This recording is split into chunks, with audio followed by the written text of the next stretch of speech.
Halo teman-teman, nama saya Abdurrahman Ahmad Asyidik dengan NPM 2508101122. Nah, pada kesempatan kita kali ini saya akan menjelaskan tentang apa sih induksi matematika itu, dan kita akan membahas apa itu sebagian materinya dengan rinci. Nah, jadi induksi matematika itu merupakan salah satu metode di matematika yang digunakan untuk melakukan metode pembuktian yang sangat penting dalam matematika, khususnya ketika kita ingin membuktikan suatu pernyataan atau suatu rumus itu berlaku untuk semua bilangan asli seperti 1, 2, 3, dan 4. Nah, dalam matematika sendiri kita sering menemukan contoh pola penjumlahan, pengurangan, perkalian, pembagian, dan pola-pola lainnya. Nah, namun dalam matematika itu kita tidak cukup hanya melihat berapa contoh langsung. Jadi kita harus melakukan pembuktian secara logis, dan kita harus membuktikannya juga dengan cara yang sangat sistematis. Nah, di sini teman-teman, induksi matematika itu digunakan karena tidak semua rumus yang digunakan itu jika kita gunakan pada semua bilangan tidak tidak pasti hasilnya akan bernilai benar atau positif. Jadi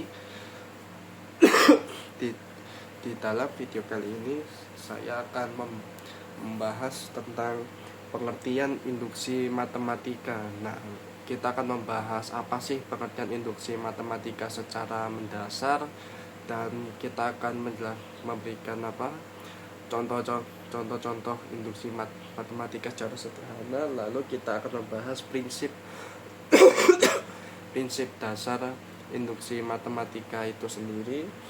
Lalu contoh proses berpikir induktif. Di poin nomor 3 ini kita akan membahas bagaimana sih kita menggunakan ilmu induksi matematika ini dalam kehidupan sehari-hari. Dan keempat, contoh pembuktian induksi matematika, kita akan menggunakan kasus yang real dan contoh penerapan induksi matematika. Oke, kita lanjut ke pembahasan yang pertama. Jadi kita untuk poin yang pertama ya teman-teman. Jadi apa sih pengertian induksi matematika itu? Jadi induksi matematika itu adalah metode pembuktian dalam matematika yang digunakan untuk membuktikan bahwa suatu pernyataan atau suatu pola itu berlaku untuk semua bilangan asli. Biasanya metode ini digunakan ketika rumus itu melibatkan variabel n, dan n itu merupakan bilangan asli seperti 1, 2, 3, dan 4. Sebagai contoh, kita mungkin ingin membuktikan suatu rumus seperti jumlah bilangan 1.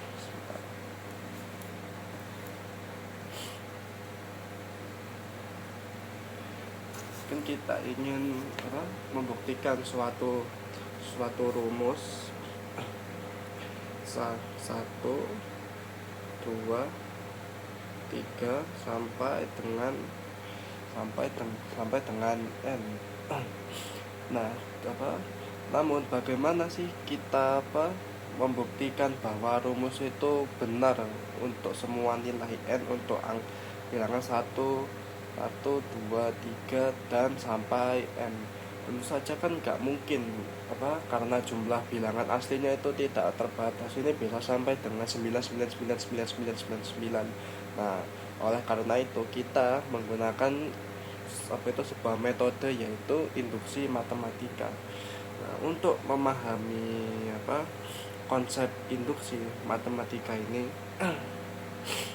kita bisa kita bisa menggunakan analogi seperti domino, teman-teman. Nah, bayangkan jika kita memiliki sebuah domino, apa kita ingin semua domino itu terjatuh, tapi kita hanya perlu memastikan dua hal, yaitu domino pertama harus jatuh, teman-teman, dan yang kedua, setelah domino pertama jatuh, yang semua domino ini harus jatuh, teman-teman. Nah, jika setiap domino ini berdekatan, pasti domino yang jatuh setelah domino pertama akan menjatuhkan domino ketiga, keempat, kelima, sampai seterusnya, yaitu N. Nah, jika kondisi domino ini terpenuhi, maka ketika domino pertama jatuh, ia akan menjatuhkan domino yang pertama, domino yang kedua, lalu yang kedua menjatuhkan domino ketiga, domino keempat, dan domino kelima, sampai seterusnya hingga tak terbatas. Nah, konsep inilah yang digunakan untuk digunakan dalam induksi matematika. Jadi dalam induksi matematika, domino yang pertama tadi jatuh disebut dengan basis induksi. Lalu untuk domino yang seterusnya jatuh, dan yang domino kedua menjatuhkan domino ketiga, domino keempat menjatuhkan domino kelima, sampai seterusnya sampai N, itu disebut dengan langkah induksi. Jadi dengan cara ini kita dapat membuktikan suatu pernyataan itu benar untuk seluruh bilangan asli. Jika itu, teman-teman. Nah, yang materi kedua kali ini adalah prinsip dasar induksi matematika. Nah, di induksi matematika ini kita itu memiliki hanya dua langkah utama, ya teman-teman, seperti yang dijelaskan pada analogi domino tadi. Yaitu domino pertama adalah basis induksi. Nah, dan untuk domino selanjutnya yang dijatuhkan oleh domino pertama disebut langkah induksi. Nah, kita akan membahas kita akan membahas basis induksi, ya teman-teman. Jadi pada langkah kali ini kita akan membuktikan bahwa pernyataan yang akan kita buktikan benar untuk nilai awal biasanya adalah N sama dengan 1. N ini apa? N ini seperti domino yang pertama. Dengan induksi matematika ini kita harus membuktikan bahwa bilangan pertama ini harus bernilai benar. Jika kita balik lagi ke analogi domino, jika domino pertama ini tidak menjatuhkan domino yang kedua, maka domino pertama atau basis induksinya ini aja sudah dinyatakan salah. Jadi domino tidak akan terjatuh secara berurutan. Nah, makanya di basis induksi kita harus menghitung bahwa nilai pertama pada suatu deret bilangan itu harus bernilai benar. Lalu untuk langkah kedua, kita akan mengasumsikan bahwa pernyataan tersebut benar, dan untuk suatu bilangan tertentu biasanya kita sebut sebagai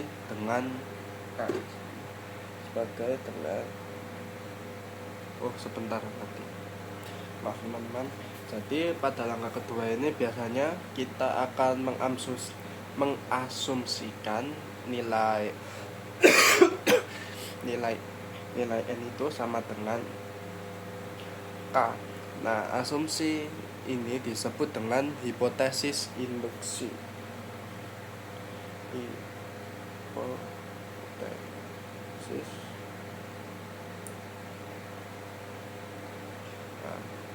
N sama dengan K ini kita sebut hipotesis induksi. Nah, setelah itu kita harus membuktikan bahwa pernyataan ini benar. untuk K, maka pernyataan tersebut juga benar untuk K ditambah 1, K ditambah dengan 1. Nah, jika kita berhasil membuktikan dua hal ini, maka kita dapat menyimpulkan bahwa pernyataan tersebut benar untuk semua bilangan asli. Nah, jadi secara ringkas, langkah-langkah induksi matematika itu adalah sebagai berikut, teman-teman. Langkah pertama, kita harus membuktikan bahwa pernyataan benar untuk N sama dengan 1. N ini jika kita gunakan analogi domino tadi, yaitu dia adalah domino pertama. Jadi kita harus pastikan bahwa domino pertama itu itu bernilai benar, atau domino pertama itu harus benar-benar jatuh dan dekat dengan domino kedua. Jika tidak, maka dominonya tidak akan jatuh secara berurutan sampai tak terbatas. Nah, lalu untuk langkah yang kedua, kita asumsikan bahwa N itu sama dengan K. N sama dengan K. Lalu setelah kita mengasumsikan pernyataan benar untuk N sama dengan K, kita membuktikan pernyataan benar untuk N sama dengan K ditambah 1. Jadi simpelnya begitu, teman-teman. Nah, untuk poin ketiga dari induksi matematika ini, yaitu poin ketiga kali ini adalah contoh berpikir.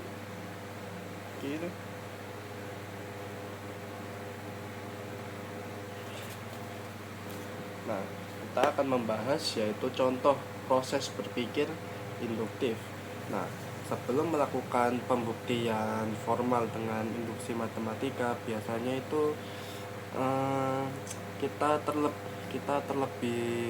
terlebih dahulu menemukan sebuah pola. Nah, proses menemukan pola ini disebut berpikir induktif. Maksudnya menemukan pola itu apa sih? Nah, kita punya contoh, kita punya deret bilangan 1, 3, 5, 7, 13.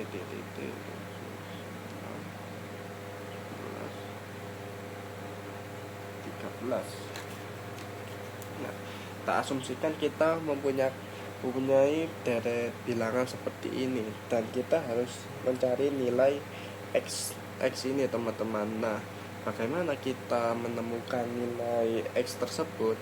Kita harus menemukan sebuah pola dari deret bilangan ini, seperti antara deret pertama yaitu angka 1, lalu deret bilangan kedua, ketiga, dan keempat ini mereka mempunyai pola bahwa mereka tambah dengan 1.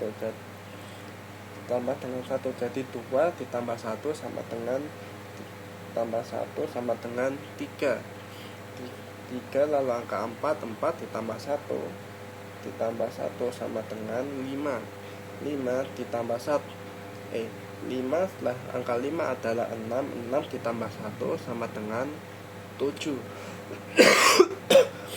Berarti 7 setelah angka 7 adalah 8 ditambah 1 sama dengan 9.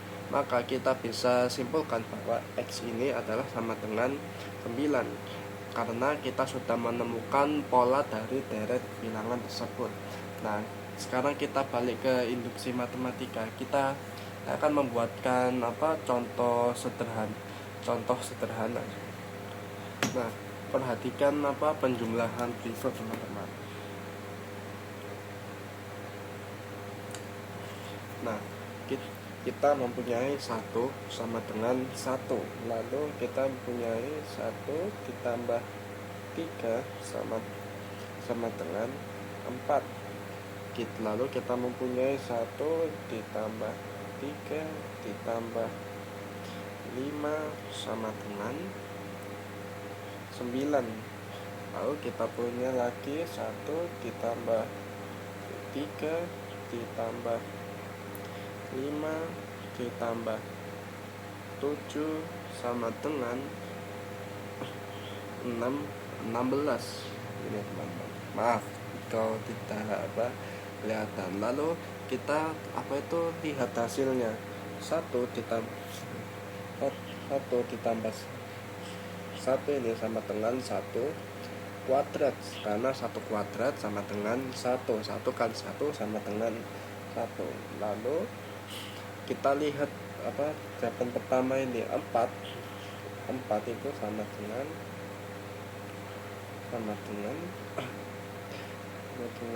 2 kuadrat, karena 2 kuadrat itu 2 kali 2 sama dengan 4. Lalu kita lihat yang ketiga, yaitu 9 sama dengan 3 kuadrat, karena 3 kuadrat itu artinya 3 kali 3 sama dengan 9. Lalu kita lihat yang terakhir 16 sama dengan 4 kuadrat. 4 kali 4 sama dengan 16 teman-teman. Jadi kita bisa kita bisa membuat dugaan bahwa jumlah n bilangan ganjil pertama itu sama dengan n kuadrat. Misalnya jika n sama dengan 5, maka kita bisa ambil dari ini 5 kuadrat sama dengan 25,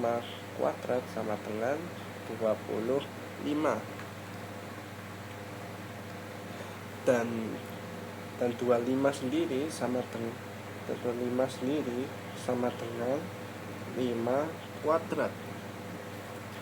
Nah, namun perlu diingat teman-teman bahwa ini masih berupa dugaan berdasarkan pola.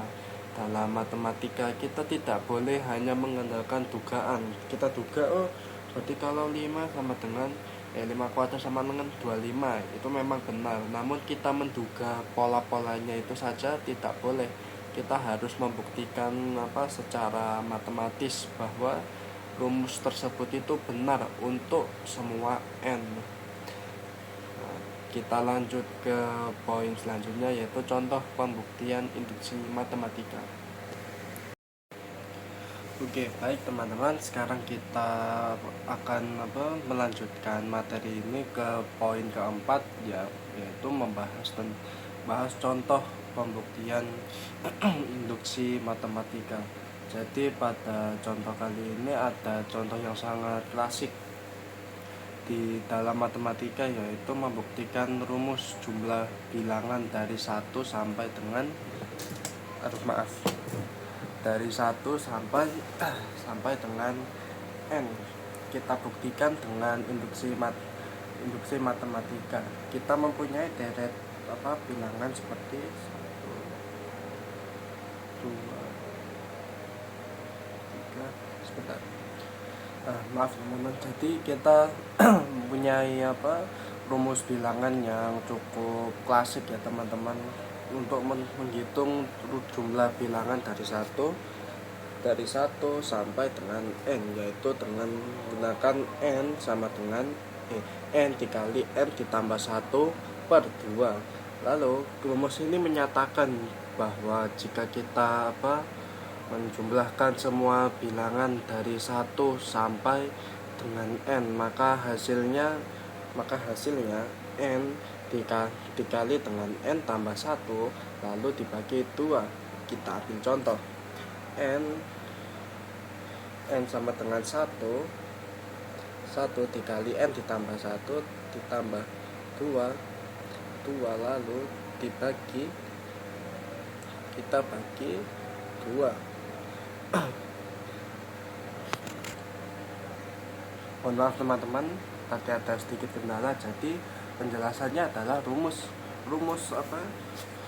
ini tadi menyatakan jika kita menjumlahkan semua bilangan 1 sampai dengan n, maka hasilnya sama dengan n dikali n tambah 1 lalu dibagi 2. sebagai contoh, kita mempunyai bilangan 1, 2, 3, 4, 5. Jika kita tambahkan semua sama dengan 15. Nah, jika kita gunakan rumus N 5 sama dengan 5 ditambah 1 per 2. Sebentar, spidolnya Oke, jadi untuk penjelasannya teman-teman, kita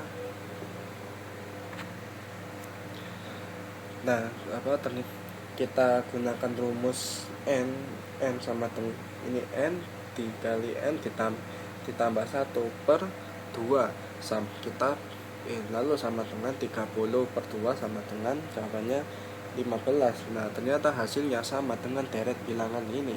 Kita punya 1 ditambah 2 tambah 3 tambah 4 tambah 5, hasilnya sama dengan 15. Nah, ternyata emang hasilnya sama, tetapi ini hanya contoh. Kita belum membuktikan bahwa rumus ini tuh benar dan rumus itu bisa digunakan oleh semua bilangan 1, 2, 3, 4, 5. Dan apakah hasilnya sama juga kita belum tahu. Nah, makanya kita mulai ke langkah pertama, yaitu basis induksi. Nah, basis induksi ini teman-teman, sebentar ya.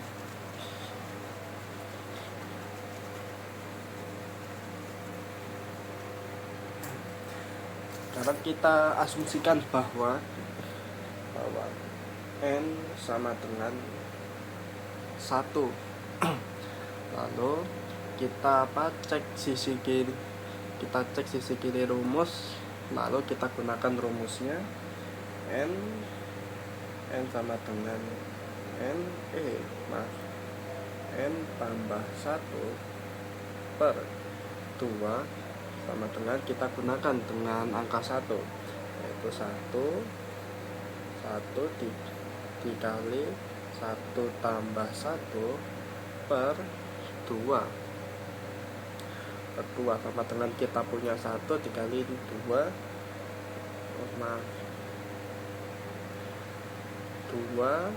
per 2 sama dengan 1.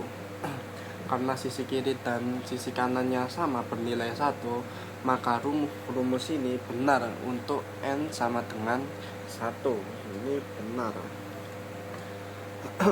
Dengan demikian basis induksi kita terpenuhi. Lalu kita gunakan langkah kedua, yaitu kita lakukan hipotesis induksi. Nah, misal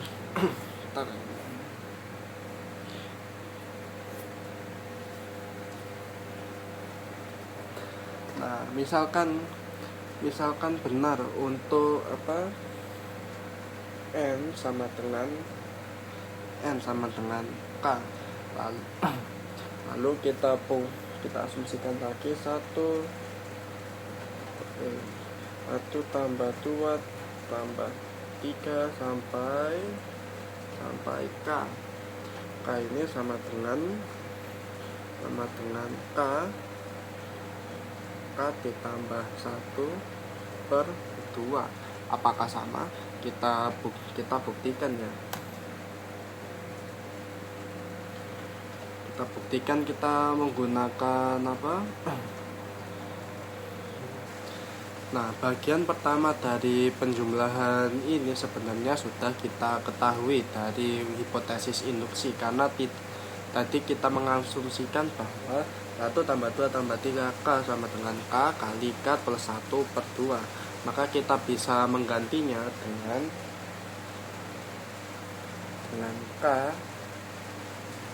K tambah 1 per 2 itu ditambah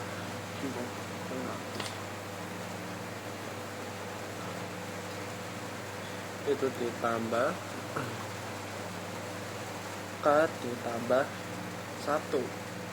Nah, sekarang kita akan menyederhanakan bentuk ini ya teman-teman. Langkah pertama adalah mengeluarkan faktor yang sama, yaitu K sama dengan 1. Lalu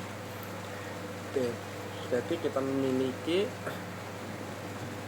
K ditambah 1 dan K ditambah 2 per 2 lah, dan kita akan mengganti N dengan K ditambah 1 sesuai rumus awal, dan lihat hasilnya bentuknya sama dengan hasil yang kita dapatkan tadi. Artinya kita telah berhasil membuktikan bahwa jika rumus benar untuk K, maka rumus juga benar untuk angka 1 atau N pertama tadi. Dan kesimpulan dari pembuktian ini adalah basis pembuktian ini adalah bernilai benar, dan langkah induksi juga bisa dibuktikan, berhasil dibuktikan. Maka disimpulan bahwa rumus tersebut benar dan bisa digunakan untuk semua bilangan asli. Begitu ya teman-teman. Lalu kita akan lanjutkan ke materi yang kedua, yaitu contoh induksi kedua. Nah, untuk penerapan induksi dalam kehidupan sehari-hari ini adalah kita itu tidak menggunakan ilmu-ilmu matematika itu hanya di soal atau dari tugas kuliah atau dari tugas sekolah teman-teman, tapi seluruh inti dari induksi matematika ini adalah kita menggunakan cara pola pikirnya atau cara pembuktian rumus ini pada bilangan asli di kehidupan sehari-hari. Contoh induksi yang sering digunakan matematika bahwa suatu algoritma saat kita melakukan pemrograman itu benar atau salah. Nah, dalam struktur data seperti tree atau pembuktian pembuktian yang lain itu sering menggunakan induksi. Selain itu teman-teman, induksi itu juga digunakan untuk membuktikan rumus kombinatorika dan teori bilangan analisis algoritma, karena induksi itu merupakan konsep dasar yang penting teman-teman, bahwa tidak semua rumus matematika yang kita gunakan tidak semua algoritma pemrograman yang kita terapkan dalam pemrograman kita itu bisa berlaku pada kasus-kasus dan aspek-aspek yang kita gunakan teman-teman. Jadi gitu intinya. Lalu sebagai kesimpulan, induksi matematika ini adalah metode pembuktian yang digunakan untuk menunjukkan bahwa suatu pernyataan itu bisa digunakan oleh semua bilangan asli. Dan metode ini juga memiliki dua langkah utama, yaitu basis induksi dan langkah induksi. Dengan metode ini kita bisa membuktikan berbagai rumus matematika beserta algoritma pemrograman yang kita gunakan. Semoga penjelasan ini bisa bermanfaat bagi teman-teman dan penonton lainnya. Assalamualaikum warahmatullahi wabarakatuh. Nah, setelah kita memahami bagaimana cara melakukan pembuktian menggunakan induksi matematika, sekarang kita akan membahas gimana sih konsep ini tuh digunakan di berbagai bidang, baik dalam matematika maupun itu ilmu komputer. Induksi matematika ini itu bukan hanya digunakan di contoh sederhana tadi hanya untuk mencari pembuktian setiap bilangan bulat di suatu deretan, tapi metode ini tuh sebenarnya merupakan salah satu teknik pembuktian yang sangat penting dan sering digunakan di banyak cabang matematika. Salah satunya adalah induksi matematika yang paling umum itu melibatkan rumus-rumus deret. Itu paling sering seperti yang kita sudah pelajari. Sebagai contoh, kita melihat bahwa jumlah bilangan dari suatu n itu dapat dinyatakan dengan rumus-rumus tertentu. Rumus seperti ini tuh sering muncul di berbagai masalah matematika, terutama di pembahasan tentang deret aritmatika. Nah, selain itu, induksi matematika itu dapat digunakan untuk membuktikan sifat-sifat pada bilangan tertentu dari bilangan bulat. Misalnya dalam bentuk teori, dalam bentuk teori bilangan, dan induksi ini sering digunakan untuk membuktikan suatu sifat yang berlaku untuk semua bilangan positif. Nah, selain itu, induksi matematika ini juga dapat membuktikan sifat-sifat bilangan-bilangan lainnya. Contoh lain dari pembuktian rumus dalam jumlah bilangan ganjil pertama, jika kita menjumlahkan bilangan ganjil secara berurutan seperti 1, 3, 7 dan seterusnya, kita itu bisa menemukan pola bahwa jumlah dari n bilangan ganjil itu akan selalu sama dengan n kuadrat. Pola ini tidak cukup hanya dibuktikan dari contoh-contoh yang kita kerjakan tadi saja, tapi perlu dibuktikan secara formal, logis, dan sistematis.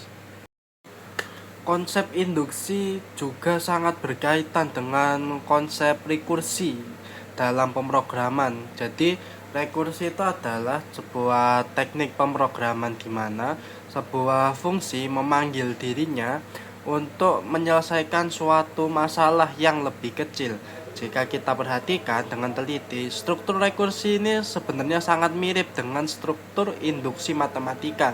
Dalam rekursi terdapat kondisi yang menghentikan sebuah proses pemanggilan function, dan kondisi dasar ini sangat mirip dengan basis induksi matematika. Kemudian fungsi rekursif ini akan memanggil dirinya sendiri untuk menyelesaikan masalah yang lebih kecil, mirip dengan langkah-langkah induksi.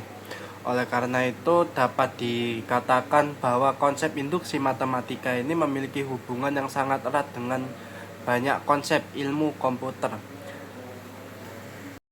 Nah, kesimpulan dari materi induksi matematika kali ini itu, yang pertama, induksi matematika itu merupakan salah satu metode pembuktian yang penting dalam matematika. Metode ini itu digunakan untuk membuktikan suatu pernyataan agar pernyataan tersebut valid terhadap semua bilangan-bilangan bulat dan bilangan asli. Nah, metode ini tuh sangat berguna ketika kita berhadapan terhadap sebuah pola yang melibatkan variabel di mana n bisa bernilai 1, 3, 2 dan seterusnya. Nah, dalam video tadi ini kita juga udah melihat contoh-contoh pembuktian mulai dari menggunakan analogi domino, lalu kita menggunakan deret bilangan, dan juga kita belajar langkah-langkah induksi seperti yang kita dijelaskan tadi. Langkah-langkah induksi itu induksi itu memiliki dua langkah utama, yaitu basis induksi, yaitu pemicunya, lalu langkah-langkah induksi, yaitu langkah-langkah yang akan berjalan setelah basis induksi itu sendiri bisa dinyatakan dari rumus yang sudah kita buktikan kalau basis induksi itu bernilai benar. Gitu teman-teman. Sekian penjelasan dari induksi matematika ini. Mohon maaf jika editan video saya ini kurang maksimal karena saya baru belajar induksi matematika ini sangat cepat seperti SKS sistem kebut semalam teman-teman. Jadi terima kasih atas perhatiannya. Wassalamualaikum warahmatullahi wabarakatuh.